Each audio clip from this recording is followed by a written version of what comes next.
Quello che non cambia è il mare di persone che continuano a frequentare il parco acquatico. Dopo 30 anni di attività il restyling passa per il nome, da Acqualandia a Caribe Bay, e per palme e sabbia bianca che riportano a un disneyano set tropicale.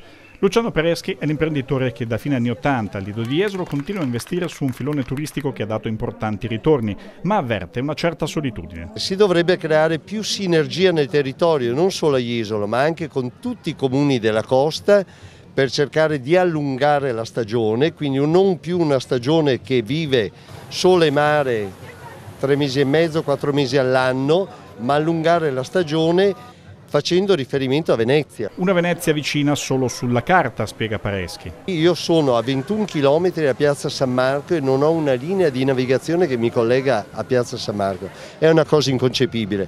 Tutti questi comuni, da Bibione arrivare fino a Rosolina, dovrebbero essere collegati e creare sinergia con Venezia. Questa è la prossima sfida, perché vanno bene le terme di Bibione con Caribe Bay, col golf di Jesolo, con altre realtà che ci sono in altre località turistiche. La città metropolitana, di fatto, è un ambito che comprenderebbe già 6 di queste 7 località balneari, solo Rosolina infatti è in Polesine. I collegamenti restano però un discorso estremamente complicato. Ci manca una strada, ci manca un collegamento ferroviario, ci manca una linea di navigazione che ci collega a Venezia.